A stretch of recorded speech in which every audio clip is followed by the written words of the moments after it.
Hi everyone, आज हम बात करने वाले हैं एस्ट्रोलॉजिकल रीडिंग्स के बारे में। एस्ट्रोलॉजिकल रीडिंग करने वाले हैं हम लोग इस चैनल के ऊपर। हम लोग एक्चुअल कुंडली उठाने वाले हैं और हम उसको रीड करने वाले हैं। और हम इसके अंदर अलग अलग प्लेसमेंट्स के अकॉर्डिंग आपको बताने वाले हैं कि कौन सी प्लेसमेंट कैसे रिजल्ट्स देती है।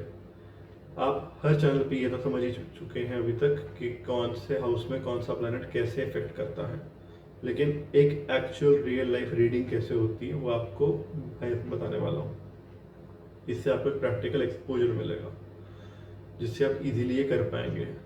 तो जो आज की चार्ट है वो आपकी स्क्रीन के ऊपर है। अब आप ये भी देख सकते हैं यहाँ पर कि जो ये चार्ट है ये कैंसर लगन की है। कैंसर लगन यानी कि मून कंट्रोल करते हैं इस चार्ट को। मून, चंद्रमा। चंद्रमा अब यहाँ पर इसी चार्ट के अंदर बैठे हुए हैं 8th हाउस के अंदर। 8th हाउस होता है हाउस ऑफ डेथ। अब चंद्रमा की नेचर को समझिए। चंद्रमा की नेचर कैसी है कि वो एक बहुत सौम्य प्लैनेट है, बहुत इमोशनल प्लैनेट है, बहुत अपनी अंडरस्टैंडिंग के साथ चलने वाला प्लैनेट है। और तो और चंद्रमा यहाँ पर दो चीज़ों को और डिपेक्ट करता है, जो है मदर और आपकी लिक्विड मनी। इन दोनों चीज़ों को भी मून डिनोट करता है। तो जब आप मदर और लिक्विड मनी दोनों ही 8th हाउस में जाकर बैठ जाएंगे तो मदर की हेल्थ खराब होने वाली है। दूसरी चीज़, मदर की हेल्थ तो खराब होएगी होएगी और लिक्विड मनी टिकेगी नहीं, कभी आएगी कभी जाएगी। बहुत हाईली इनस्टेबल प्लेसमेंट होने वाली, क्योंकि यहीं से मून बैठकर सेकंड हाउस को देख रहे हैं जिसके अंदर राशि है लियो की, सन की। उस पर हम लोग आ रहे हैं अभी। लेकिन जब वो यहाँ से बैठ के सेकंड हाउस को देखते हैं, सेकंड हाउस को देखते हुए वो उसे खराब करते हैं। और मून के साथ अब एक बात समझ लीजिए, मून जहाँ बैठते हैं वहाँ पर थोड़ा डामाडोल सा सिस्टम रहता ही है, क्योंकि वो आज अच्छे हैं कल बुरे हैं, उनका यही मूड चलता है। वो इमोशनल हैं और उनके मूड स्विंग्स बहुत ज़्यादा फास्ट होते हैं। यही एक प्रॉब्लम है जिसे हमें अंडरस्टैंड करना पड़ता है। अब यहीं से हम लोग इसको और अंडरस्टैंड करेंगे। जब वो यहाँ से बैठ के सेकंड हाउस को देख रहे हैं और सेकंड हाउस में प्रॉब्लम दिख रही है और फर्स्ट और 8th हाउस में भी प्रॉब्लम दिख रही है, तो अब इसके साथ आपको समझना पड़ेगा कि मून यहाँ पर लग्नेश भी है इस कुंडली के। जब मून खुद यहाँ के लग्नेश बन चुके हैं तो वो अपने आप में बहुत सी चीज़ें संभालते हैं, मतलब किंग है वो इस कुंडली के। और अगर किंग ही नेगेटिव हो गया या मूडी हो गया या अनस्टेबल हो गया तो साम्राज्य तो कोई खास नहीं चल पाएगा। अब यहाँ पर इसका सिंपल और प्लेन इफेक्ट जो दिखेगा, सबसे पहला वो दिखेगा कि जो नेटिव है उनका जो माइंडसेट होगा वो बहुत इनस्टेबल चलेगा। इनस्टेबल इन द सेंस कि उनको कोई और पर्सन उन्हें पुश करने वाला 24/7 चाहिए, जो उन्हें सही डायरेक्शन दिखाए, जो उनके आंखों के साइड पर घोड़े के जैसे लगे होते हैं वैसा लगाए और उन्हें फोकस दिलवाए ये अपने गोल के ऊपर। जब जब बारी बारी वो गोल दिखेगा उन्हें, वो वैसे ही उस गोल की तरफ मूव कर पाएंगे। और ये चीज़ उनके साथ ऑलमोस्ट डेली बेसिस पे करने वाली होनी चाहिए। अब हमें अंडरस्टैंड करना पड़ेगा कि ऐसा पर्सन होगा कौन, क्योंकि माइंड स्टेबल होएगा तभी ग्रोथ आ पाएगी, तभी सक्सेस आ पाएगी। अब हमें इस कुंडली के अंदर स्ट्रॉन्ग एलिमेंट्स को ढूंढना है। जैसे कि यहाँ पर जुपिटर बैठा है 9th हाउस में। जुपिटर 9th हाउस में बैठा है, ऊपर से बैठा है अपनी ही राशि के अंदर। अपनी ही राशि में बैठा जुपिटर, 9th हाउस में बैठा जुपिटर, मून की कुंडली में बैठा जुपिटर, त्रिकोण में बैठा जुपिटर। बहुत अच्छी प्लेसमेंट है, बहुत ज़्यादा अच्छी प्लेसमेंट है। तो फादर एक गाइडिंग नोट पे, एक गाइडिंग सिंबल की तरह ज़रूर सपोर्ट करेंगे और बहुत अंडरस्टैंडिंग बैठेगी फादर की और सन की। हाँ, ये एक मेल की कुंडली है तो सन की बैठेगी। और इन दोनों की जो बॉन्ड होएगी वो अपने आप में बहुत क्लोज रहेगी। इतनी क्लोज बॉन्ड के साथ ये एक बहुत सिस्टमैटिक मैनर के साथ एक पर्टिकुलर डायरेक्शन में वर्क कर पाएंगे। लेकिन क्या सिर्फ फादर ही सपोर्ट दे रहे हैं? देखते हैं। अब आप देखिए कि 7th हाउस में बैठे हैं शनिदेव, और शनिदेव के साथ बैठे हैं शुक्रदेव, और 7th हाउस में राशि है कैप्रिकॉर्न की।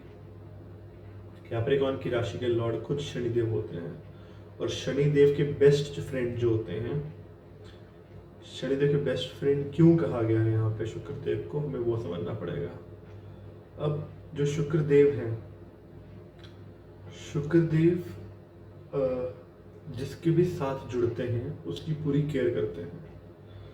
तो राजा बलि थे जिनको पूरे ब्रह्मांड पर राज करना था, इसके लिए उन्होंने एक राजसूय यज्ञ करवाया, और उस राजसूय यज्ञ के अंदर भगवान विष्णु अपने वामन अवतार के अंदर आ गए। जब वो आए तो उन्होंने बोला कि हे राजन, मुझे आप वरदान नहीं देंगे या मुझे आप कुछ नहीं देंगे।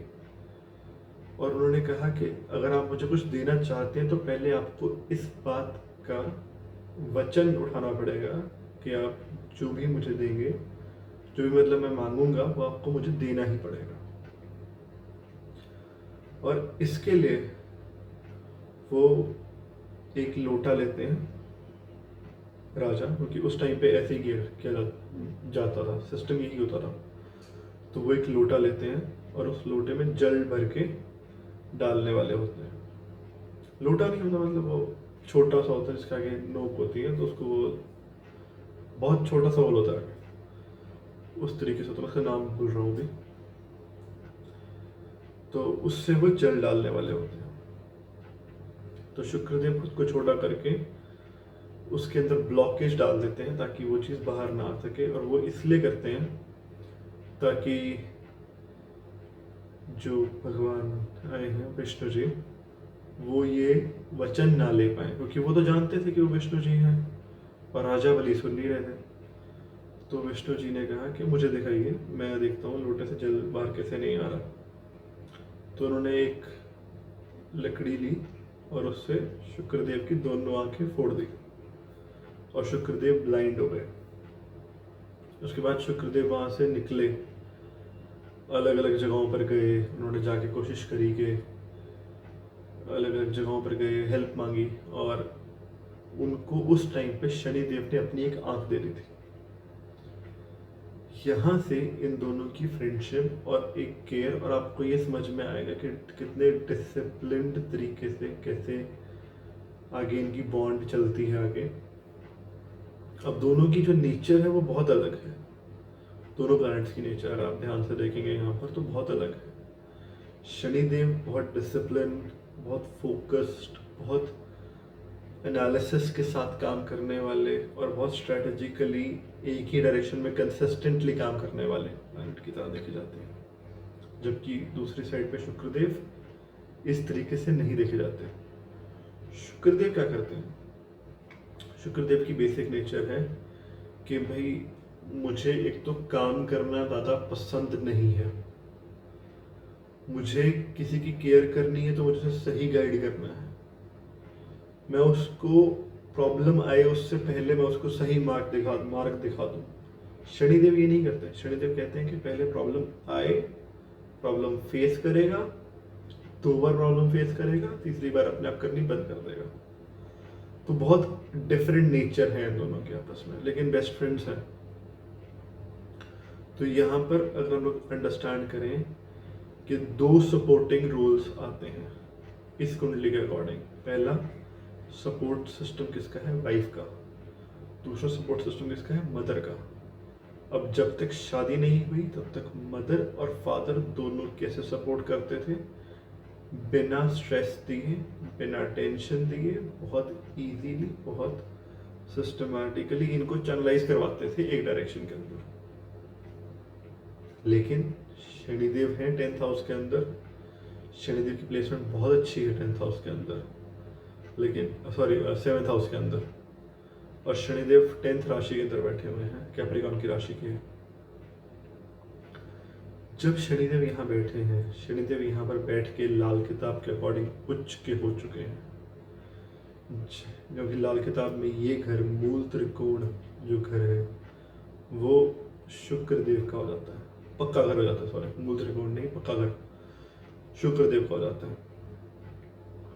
और शुक्र देव शनिदेव के बेस्ट फ्रेंड हैं, तो ये बहुत अच्छी प्लेसमेंट है मैरिज के लिए, मैरिज के बाद प्रॉपर्टीज बनने के लिए, मदर के नाम पे प्रॉपर्टीज लेने के लिए मैरिज से पहले, और मदर की गाइडेंस बहुत ज़्यादा मिलती है लाइफ में। लेकिन अब प्रॉब्लम कहाँ दिखती है? प्रॉब्लम ये दिखती है कि जब तक शादी नहीं हुई तब तक पेरेंट्स तो बहुत सौम्य तरीके से, बहुत पीसफुल तरीके से समझा के चैनलाइज कर रहे थे आपको, लेकिन जब शादी हो चुकी है, उस शादी हो जाने के बाद अब वाइफ उतने सिस्टमैटिक तरीके से चैनलाइज नहीं कर रही, वाइफ पुश कर रही है, पुश कर रही है in a very fixed direction, in a very strong direction, और वहीं पर वो इन्हें फोर्स कर रही है कि ये वहीं पे मूव करें।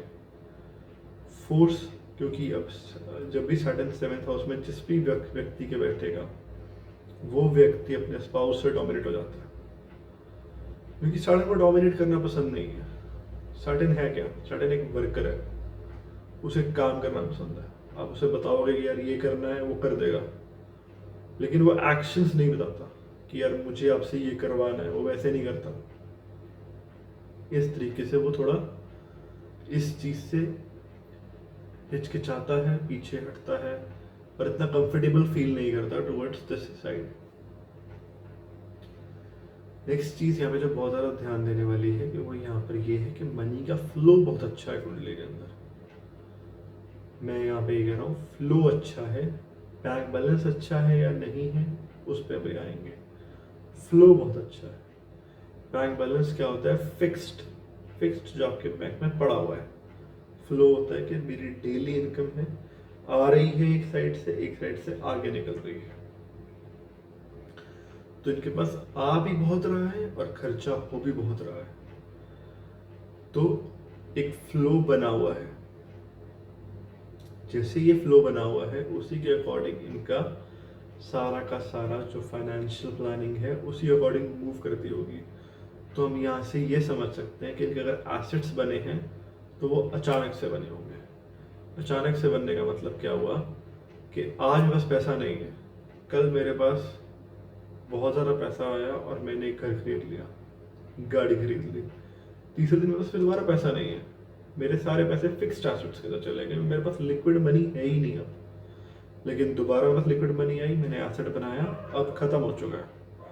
इनका मोस्टली सिस्टम ऐसे ही चलता आया है, आगे भी ऐसा ही चलता रहेगा। आज नहीं है, कल बहुत है, कल नहीं है, उसके बाद बहुत है, परसों बहुत है।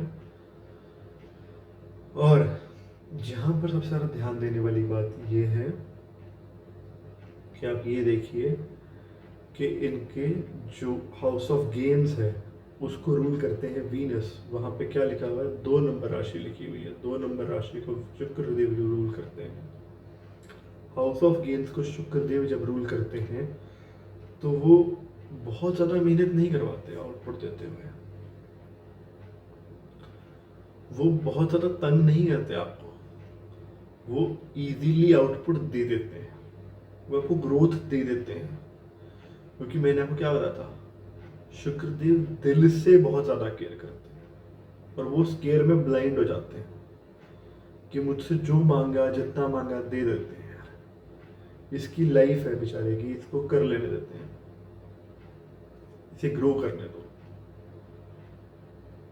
यहीं पर साथ में आप ये भी देख सकते हैं कि जो मार्स है, मार्स बैठा है 6th हाउस में, सन बैठा है 6th हाउस में।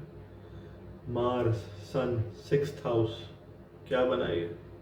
शत्रु अंतराजुग बन गया, शत्रु अंतराजुग बन गया। कोई भी एनिमी इनके अगेंस्ट विन नहीं कर सकता, क्योंकि किंग और वॉरियर, किंग और सेनापति इस केस में इकट्ठे बैठ गए हैं।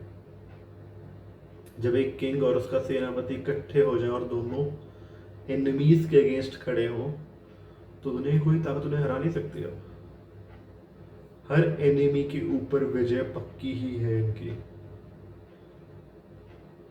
ये जो प्लेसमेंट है ये प्लेसमेंट इतनी स्ट्रॉन्ग क्यों नहीं हो पा रही, इनको इनके एनिमी हरा पा रहे हैं, लेकिन वो क्यों हरा पा रहे हैं, अब ये आप मेरे को नीचे कमेंट सेक्शन में आप बताएंगे, और उस वो बात सही है या गलत है, ये बात मैं आपको इसी वीडियो के सेकंड पार्ट में बताऊंगा। ये था हमारा आज का टॉपिक। अगर आपको बढ़िया लगा हो तो प्लीज़ मेरे चैनल को सब्सक्राइब कर लीजिए। ऐसे ही इंटरेस्टिंग टॉपिक्स और ऐसी इंटरेस्टिंग वीडियोस लेकर मैं जल्दी ही आऊँगा। Thank you.